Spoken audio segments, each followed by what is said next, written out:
ਭਾਰਤ ਦੀ appeal ਦੇ ਬਾਵਜੂਦ ਖਾਲਿਸਤਾਨੀ ਸਮੂਹਾਂ 'ਤੇ ਪਾਬੰਦੀ ਲਗਾਉਣ ਦੇ ਫੈਸਲੇ ਤੇ ਕੈਨੇਡਾ ਨੇ ਖਿੱਚੇ ਪੈਰ। ਕੈਨੇਡਾ ਨੇ ਭਾਵੇਂ ਖਾਲਿਸਤਾਨੀ ਸੰਗਠਨਾਂ ਬੱਬਰ ਖਾਲਸਾ ਅਤੇ ਇੰਟਰਨੈਸ਼ਨਲ ਸਿੱਖ ਯੂਥ ਫੈਡਰੇਸ਼ਨ 'ਤੇ ਪਾਬੰਦੀ ਲਗਾ ਦਿੱਤੀ ਹੈ, ਹਾਲਾਂਕਿ 5 ਹੋਰ ਖਤਰਨਾਕ ਖਾਲਿਸਤਾਨੀ ਸੰਗਠਨਾਂ 'ਤੇ ਪਾਬੰਦੀ ਲਗਾਉਣ ਦੀ ਭਾਰਤ ਦੀ ਲਗਾਤਾਰ ਅਪੀਲ ਦੇ ਬਾਵਜੂਦ ਕੋਈ ਕਾਰਵਾਈ ਨਹੀਂ ਕੀਤੀ ਗਈ ਹੈ। ਇਨ੍ਹਾਂ ਸੰਗਠਨਾਂ ਵਿੱਚ ਗੁਰਪਤਵੰਤ ਸਿੰਘ ਪੰਨੂ ਦਾ Sikhs for Justice, Khalistan Commando Force, Khalistan Zindabad Force ਅਤੇ ਖਾਲਿਸਤਾਨ ਟਾਈਗਰ ਫੋਰਸ ਸ਼ਾਮਲ ਹਨ। ਇਨ੍ਹਾਂ ਵਿੱਚੋਂ ਹੀ ਇੱਕ ਸੰਗਠਨ ਖਾਲਿਸਤਾਨ ਲਿਬਰੇਸ਼ਨ ਫੋਰਸ ਵੀ ਹੈ, ਜਿਸ 'ਤੇ ਕੈਨੇਡਾ ਨੇ ਕੋਈ ਪਾਬੰਦੀ ਨਹੀਂ ਲਗਾਈ ਹੈ।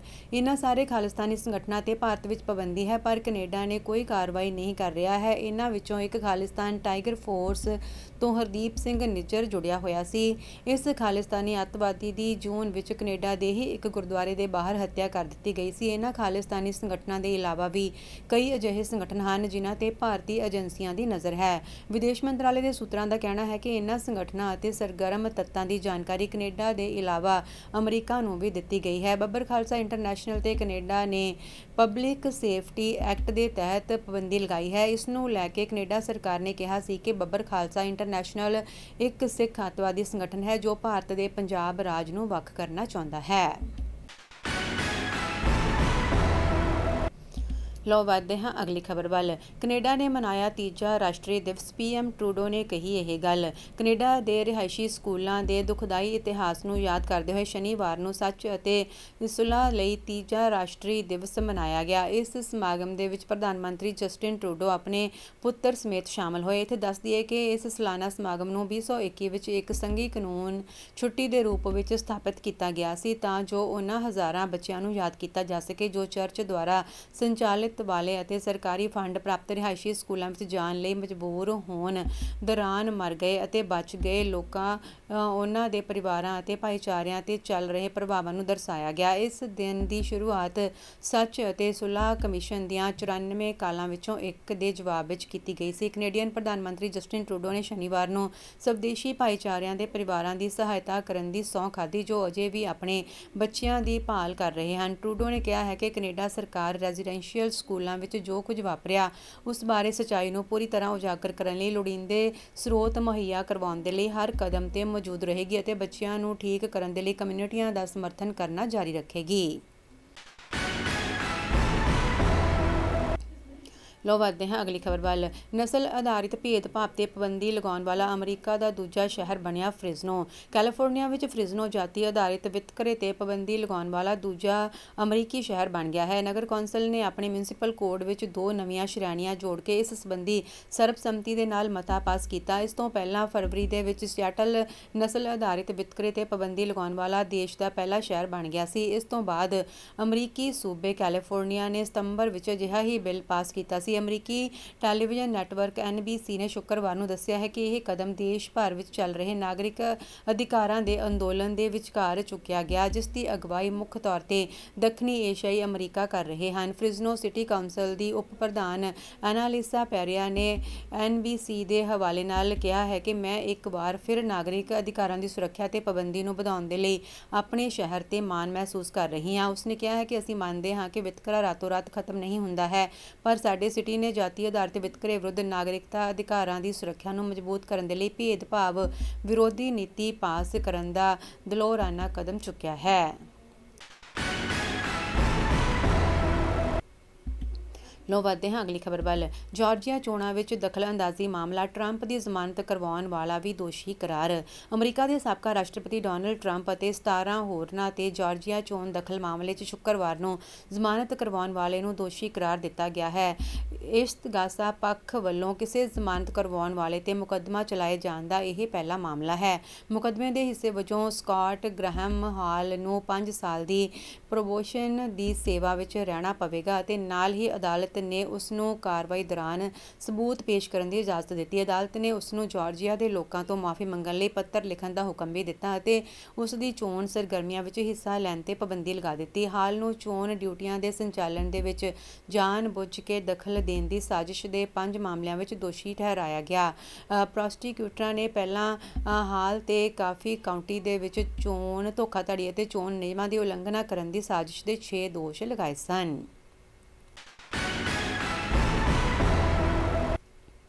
ਲੋ ਵਧਦੇ ਹਾਂ ਅਗਲੀ ਖਬਰ ਵੱਲ।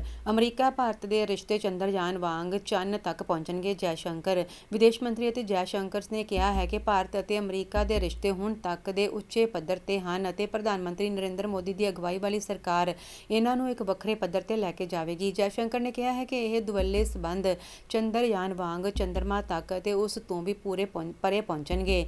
ਇੱਥੇ ਭਾਰਤੀ ਦੂਤਘਰ ਵੱਲੋਂ ਸ਼ਨੀਵਾਰ ਨੂੰ ਆਯੋਜਿਤ ਸੈਲੀਬ੍ਰੇਟਿੰਗ ਕਲਰਜ਼ ਆਫ ਟ੍ਰੇਡਿੰਗਸ਼ਿਪ ਪ੍ਰੋਗਰਾਮ ਦੇ ਵਿੱਚ ਹਿੱਸਾ ਲੈਣ ਦੇ ਲਈ ਅਮਰੀਕਾ ਦੇ ਵੱਖ-ਵੱਖ ਹਿੱਸਿਆਂ ਤੇ ਇੰਡੀਆ ਹਾਊਸ ਵਿੱਚ ਇਕੱਠੇ ਹੋਏ ਸੈਂਕੜੇ ਭਾਰਤੀ ਅਮਰੀਕੀਆਂ ਨੂੰ ਸੰਬੋਧਿਤ ਕਰਦੇ ਹੋਏ ਜੈਸ਼ੰਕਰ ਨੇ ਕਿਹਾ ਹੈ ਕਿ ਅੱਜ ਇੱਕ ਸਪਸ਼ਟ ਸੰਦੇਸ਼ ਹੈ ਕਿ ਸਾਡਾ ਰਿਸ਼ਤਾ ਸਭ ਤੋਂ ਉੱਚੇ ਪੱਧਰ ਤੇ ਹੈ, ਪਰ ਜਿਵੇਂ ਕਿ ਅਮਰੀਕਾ ਵਿੱਚ ਕਿਹਾ ਜਾਂਦਾ ਹੈ, ਤੁਸੀਂ ਅਜੇ ਤੱਕ ਕੁਝ ਨਹੀਂ ਦੇਖਿਆ ਹੈ। ਅਸੀਂ ਇਹਨਾਂ ਸਬੰਧਾਂ ਨੂੰ ਇੱਕ ਵੱਖਰੇ ਪੱਧਰ ਤੇ ਇੱਕ ਵੱਖਰੇ ਸਥਾਨ ਤੇ ਲੈ ਕੇ ਜਾ ਰਹੇ ਹਾਂ। ਜੈਸ਼ੰਕਰ ਨੇ ਕਿਹਾ ਹੈ ਕਿ G20 ਦੀ ਸਫਲਤਾ ਅਮਰੀਕਾ ਦੇ ਸਹਿਯੋਗ ਤੋਂ ਬਿਨਾਂ ਸੰਭਵ ਨਹੀਂ ਸੀ। ਉਸਨੇ ਕਿਹਾ ਹੈ ਕਿ ਜਦੋਂ ਚੀਜ਼ਾਂ ਚੰਗੀਆਂ ਹੁੰਦੀਆਂ ਹਨ ਤਾਂ ਮੇਜ਼ਬਾਨ ਨੂੰ ਹਮੇਸ਼ਾ ਕ੍ਰੈਡਿਟ ਮਿਲਦਾ ਹੀ ਹੈ। ਇਹ ਢੁਕਵਾਂ ਵੀ ਹੈ, ਪਰ ਜੇ ਸਾਰੇ G20 ਮੈਂਬਰ ਦੇਸ਼ ਵਿੱਚ ਸਮਾਗਮ ਦੀ ਸਫਲਤਾ ਲਈ ਕੰਮ ਨਾ ਕਰਦੇ ਤਾਂ ਇਹ ਸੰਭਵ ਨਹੀਂ ਸੀ। ਲੋ ਵਧਦੇ ਹਾਂ ਅਗਲੀ ਖਬਰ ਵੱਲ। ਅਮਰੀਕਾ ਵਿੱਚ ਸ਼ਟਡਾਊਨ ਦਾ ਖਤਰਾ ਟਲਿਆ, ਰਾਸ਼ਟਰਪਤੀ ਬਾਈਡਨ ਨੇ ਬਿੱਲ ਤੇ ਕੀਤੇ ਦਸਤਖਤ।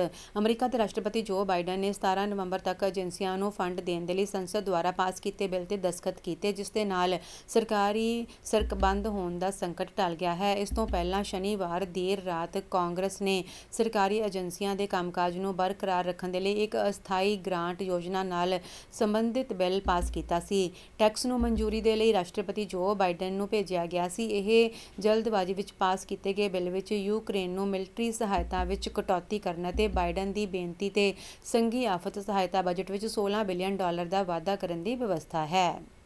ਇਹ ਬਿੱਲ 17 ਨਵੰਬਰ ਤੱਕ ਸਰਕਾਰੀ ਕੰਮਾਂ ਦੇ ਲਈ ਵਿੱਤ ਪ੍ਰਦਾਨ ਕਰੇਗਾ। ਰੂਸ ਦੇ ਨਾਲ ਚੱਲ ਰਹੇ ਯੁੱਧ ਵਿੱਚ ਯੂਕਰੇਨ ਨੂੰ ਫੌਜੀ ਸਹਾਇਤਾ ਪ੍ਰਦਾਨ ਕਰਨਾ ਵਾਈਟ ਹਾਊਸ ਦੀ ਤਰਜੀਹ ਰਹੀ ਹੈ, ਜਿਸ ਦਾ ਵੱਡੀ ਗਿਣਤੀ ਵਿੱਚ ਸੰਸਦ ਮੈਂਬਰ ਵਿਰੋਧ ਕਰ ਰਹੇ ਹਨ।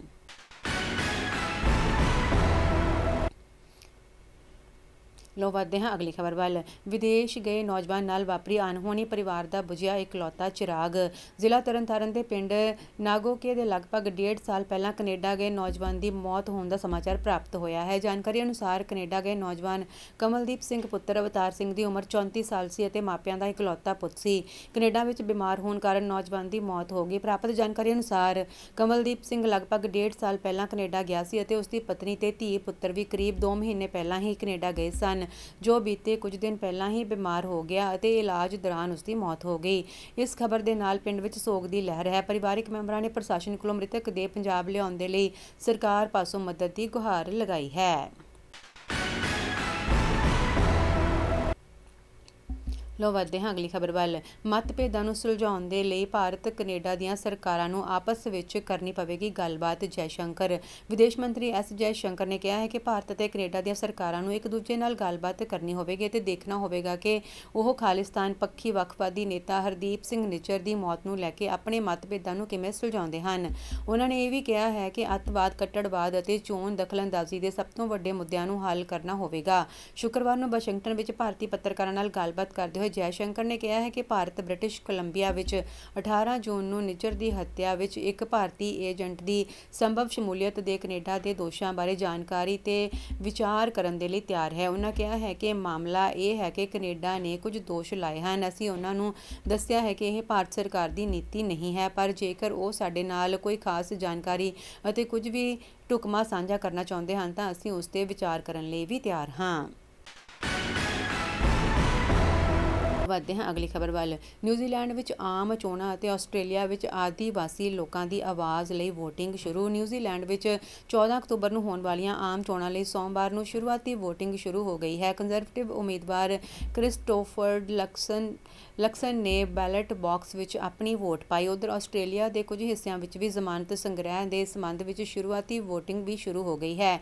ਇਹ ਰਾਇਸ਼ੁਮਾਰੀ ਨਸਲੀ ਲੋਕਾਂ ਦੇ ਜੀਵਨ ਨੂੰ ਪ੍ਰਭਾਵਿਤ ਕਰਨ ਵਾਲੀਆਂ ਨੀਤੀਆਂ ਬਾਰੇ ਸਲਾਹ ਦੇਣ ਦੇ ਲਈ ਪਾਰਲੀਮੈਂਟ ਦੇ ਲਈ ਆਸਟ੍ਰੇਲੀਆ ਦੇ ਸੰਵਿਧਾਨ ਵਿੱਚ ਇੱਕ ਵਿਧੀ ਸਥਾਪਿਤ ਕਰੇਗੀ। ਨਿਊਜ਼ੀਲੈਂਡ ਵਿੱਚ ਪ੍ਰਧਾਨ ਮੰਤਰੀ ਕ੍ਰਿਸ ਹਿਪਕਿੰਸ ਨੂੰ ਐਤਵਾਰ ਨੂੰ ਉਸ ਸਮੇਂ ਝਟਕਾ ਲੱਗਾ ਜਦੋਂ ਉਹ ਕੋਰੋਨਾ ਵਾਇਰਸ ਨਾਲ ਸੰਕਰਮਿਤ ਪਾਏ ਗਏ। ਉਸਨੇ ਕਿਹਾ ਹੈ ਕਿ ਉਹ 5 ਦਿਨ ਜਾਂ ਜਦੋਂ ਤੱਕ ਟੈਸਟ ਤੋਂ ਪੁਸ਼ਟੀ ਨਹੀਂ ਹੋ ਜਾਂਦੀ ਉਹ ਸੰਕਰਮਣ ਤੋਂ ਮੁਕਤ ਹੈ ਉਦੋਂ ਤੱਕ ਇਕਾਂਤਵਾਸ ਵਿੱਚ ਰਹੇਗਾ, ਪਰ ਉਹ ਆਨਲਾਈਨ ਪਲੇਟਫਾਰਮ ਜ਼ੂਮ ਦੇ ਲਈ ਕੁਝ ਪ੍ਰੋਗਰਾਮਾਂ ਵਿੱਚ ਹਿੱਸਾ ਲੈਣਾ ਜਾਰੀ ਰੱਖੇਗਾ।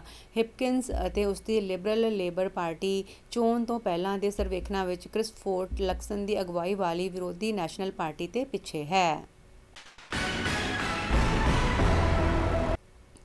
ਲੋ ਵਧਦੇ ਹਾਂ ਅਗਲੀ ਖਬਰ ਵੱਲ। ਇਟਲੀ ਵਿੱਚ ਸ਼੍ਰੀ ਗੋਗਾ ਜ਼ਾਹਿਰ-ਵੀਰ ਮਹਾਰਾਜ ਦਾ 9ਵਾਂ ਸਾਲਾਨਾ ਜਾਗਰਣ ਬੜੀ ਧੂਮਧਾਮ ਨਾਲ ਮਨਾਇਆ। ਇਟਲੀ ਦੇ ਸ਼੍ਰੀ ਦੁਰਗਿਆਨਾ ਮੰਦਰ ਕਸਤਲਵੇਰਦੋ ਵਿੱਚ ਸ਼੍ਰੀ ਗੋਗਾ ਜ਼ਾਹਿਰ-ਵੀਰ ਮਹਾਰਾਜ ਦੇ ਸਾਲਾਨਾ ਜਾਗਰਣ ਸਮੇਂ ਵੱਡੀ ਗਿਣਤੀ ਵਿੱਚ ਸੰਗਤਾਂ ਨੇ ਆਪਣੀ ਹਾਜ਼ਰੀ ਲਗਵਾਈ ਅਤੇ ਬਹੁਤ ਹੀ ਸ਼ਰਧਾ ਅਤੇ ਉਤਸ਼ਾਹਪੂਰਵਕ ਇਸ ਜਾਗਰਣ ਨੂੰ ਸੰਪੰਨ ਕੀਤਾ ਗਿਆ। ਭਾਰਤ ਦੀ ਧਰਤੀ ਤੇ ਪੁੱਜੇ ਕਵਾਲੀਆਂ ਦੇ ਸਰਤਾਜ ਜੀ.ਡੀ. ਖਾਨ ਵੱਲੋਂ ਸੰਗਤਾਂ ਨੂੰ ਆਨੰਦਮਈ ਮਾਹੌਲ ਅਤੇ ਸੰਗੀਤਕ ਰੋਹ ਨਾਲ ਮਗਨ ਕੀਤਾ ਗਿਆ। ਇਸ ਸਮੇਂ ਜਿੱਥੇ ਸੰਗਤਾਂ ਦੇ ਲਈ ਲੰਗਰਾਂ ਦੇ ਵੱਖ-ਵੱਖ ਸਟਾਲਾਂ ਦਾ ਪ੍ਰਬੰਧ ਸੀ, ਉੱਥੇ ਹੀ ਲੋਕਾਂ ਦੀਆਂ ਇਮੀਗ੍ਰੇਸ਼ਨ ਸਮੱਸਿਆਵਾਂ ਦੇ ਲਈ ਵੀ ਇੱਕ ਕੈਂਪ ਲਗਾਇਆ ਗਿਆ। ਇਟਲੀ ਦੇ ਵੱਖ-ਵੱਖ ਖੇਤਰਾਂ ਦੇ ਵਿੱਚ ਮੌਜੂਦ ਗੋਗਾ ਜ਼ਾਹਿਰ-ਵੀਰ ਭਗਤਾਂ ਨੇ ਪੁੱਜ ਕੇ ਆਪਣੀ ਹਾਜ਼ਰੀ ਲਗਵਾਈ ਅਤੇ ਨਿਸ਼ਕਾਮ ਸੇਵਾਵਾਂ ਕੀਤੀਆਂ। ਇਸ ਤੋਂ ਇਲਾਵਾ ਵੱਖ-ਵੱਖ ਮੰਦਰ ਕਮੇਟੀਆਂ ਅਤੇ ਪਤਵੰਤਿਆਂ ਨੇ ਵੀ ਪੁੱਜ ਕੇ ਆਪਣੀ ਸ਼ਰਧਾ ਅਤੇ ਆਸਥਾ ਪ੍ਰਗਟ ਕੀਤੀ।